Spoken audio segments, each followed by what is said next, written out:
안녕하십니까. 오늘은 요통의 치료에 대해서 말씀드려 보겠습니다. 요통은 보통 배꼽 이하에서 다리까지 광범위하게 나타나는 통증으로 매년 정상인의 한 35에서 50% 정도가 나타난다고 하는데, 이런 경우 보존적인 치료에 잘 반응을 해서 50%는 일주일 이내에 요통이 사라지며, 약 80%에서는 늦어도 두세 달 내에 증상이 사라진다고 합니다. 흔히 디스크라고 말하는 추간판 탈출증의 경우에는 약 3개월 정도의 치료기간이 소요된다고 하는데, 심해서 수술이 필요한 추간판 탈출증의 경우는 불과 1 내지 2% 미만에서 수술이 필요하다고 합니다. 그런데 문제는 이와 같은 요통이 요통에서 회복된 환자의 60%에서 2년 내에 재발한다고 합니다. 따라서 처음부터 요통의 원인에 대해서 정확한 진단과 치료를 시행해야 재발을 방지할 수 있겠습니다. 흔히 질병을 치료할 때 병력 청취를 먼저 하고 이학적 검사라고 하죠. 하지직거상 검사를 한다든지, 피부 감각이 어떤지, 그 다음에 근력이 얼마만큼 약화되어 있는지, 이런 것들을 이학적 검사라고 하는데, 그런 검사와 그 다음에 혹시 몸에 염증 같은 것들이 있는지, 그래서 혈액 검사, 그 다음에 물론 방사선 검사 중요하죠. 그 다음에 요즘은 초음파 검사, 그 다음에 디스크를 확진하기 위해서는 MRI 검사 등을 통해 진단을 하여 질병 이름을 정하고, 이 질병 이름이 규정하는 병리적 병변 부위에 대한 치료를 하는 경우가 대부분인데, 정액과 질병의 경우에는 이 질병이 나타나게 된 물리환경적 변형 부분에 대한 고려를 놓치는 경우가 많아서, 이런 물리환경적 요인에 의해 재발되는 경우가 많습니다. 예를 들어서 요통인 경우에는 척추 전체와 골반의 변형이 동반되는 경우가 대부분으로, 이 동반된 척추와 골반의 변형을 반드시 치료해 주어야 재발을 방지할 수가 있는 겁니다. 흔히 요통에서 통증이 나타날 수 있는 곳은 우리 몸의 가장 바깥 부분인 피부에서부터 몸의 안쪽으로 들어가면서 만나게 되는 거의 모든 조직에서 통증이 나타날 수가 있습니다. 예를 들면 피부에서는 대표적으로 대상포진 같은 것들이 허리 부분에 나타난다면 요통이 나타날 수 있고, 근육은 주로 몸통과 허리의 코어 근육의 근육통들, 그 다음에 관절과 뼈는 주로 골반 관절과 척추의 후관절 부분, 그 다음에 신경은 대체적으로 좌골 신경통으로 디스크나 협착증 같은 것이 나타나는 경우가 많습니다. 그 다음에는 혈관에 의해서 통증이 나타나는 경우는 정맥 부전에 의해서 정맥 통증이 요즘 상당히 많은 케이스가 보고되고 있고, 치료 효과가 굉장히 좋은 결과를 나타내고 있다고 하는데, 실제적으로 이런 경우는 피부, 근육, 관절, 신경과 같은 그런 데에서 원인이 다 그것이 아니다라고 했는데, 그래도 통증이 있다라고 하면 이 혈관에 의한 정맥 부전에 의한 정맥 통증이 있는지를 검사하게 되기 때문에, 이런 경우는 그렇게 전체적인 퍼센테이지에는 그렇게 높다고 할 수는 없겠습니다.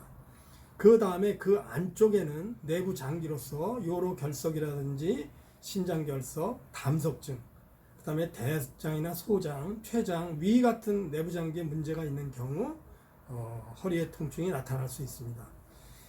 이렇듯 요통의 원인은 체표면에서 안으로 들어가면서 만나는 각 조직 대부분에서 나타날 수가 있습니다.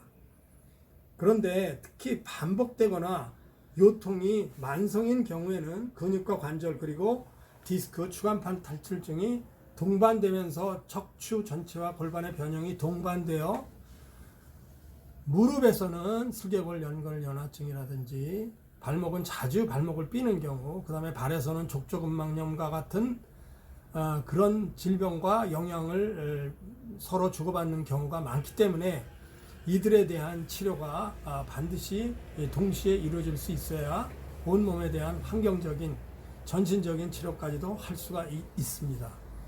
또한 근육과 관절은 서로 밀착되어 있기 때문에 관절 이상을 먼저 치료해주면 문제가 되는 인접 근육들이 자연적으로 치료되는 경우가 많기 때문에 보통 치료의 효율성을 높이기 위해서는 관절을 먼저 치료해주는 경우가 많습니다.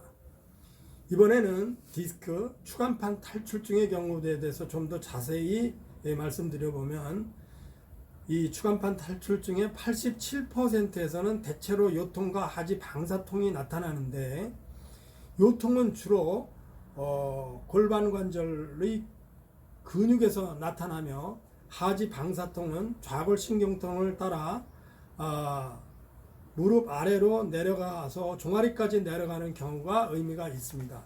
만일 둔부나 대퇴부에 국한된 그러한 통증이라면 이것은 그쪽에 관계되는 근육의 통증이 있는 경우가 많지 좌골신경통이라고 진단하기는 어렵겠습니다.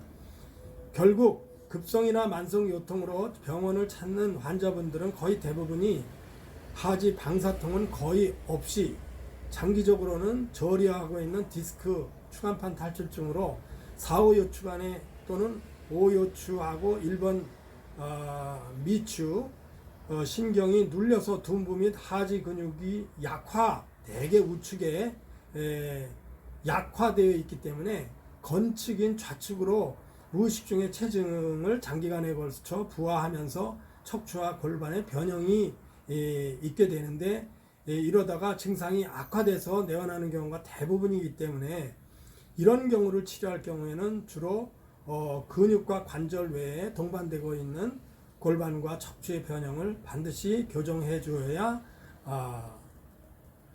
재발되는 것을 방지할 수 있습니다. 이 변형을 교정해 주지 않으면 외부 및 내부에서 발생하는 물리적 스트레스를 효과적으로 흡수 분산시키지 못하고 다시 기존의 환경에 의해 기존의 병변 부위가 재발되거나 인접 부위에 새로운 병리적 변화를 악화시켜서 새로운 곳에 디스크가 나타날 수밖에 없습니다. 따라서 요통은 정리해서 말씀드린다면 피부에서부터 근육, 관절이나 뼈, 그 다음에 신경, 그 다음에 혈관 중에서도 정맥혈, 그 다음에 내부장기, 이런 식으로 각 조직에 대한 모든 고려사항을 다 충분히 고려를 해서 치료해 나가면서 동시에 동반되고 있는 척추와 골반에 대한 변형까지도 교정시켜 주어야만이 대개 2년 이내에 요통이 있는 경우 2년 이내에 60%에서 재발된다고 하는 이러한 재발률을 현저하게 줄일 수 있을 것이라고 생각합니다.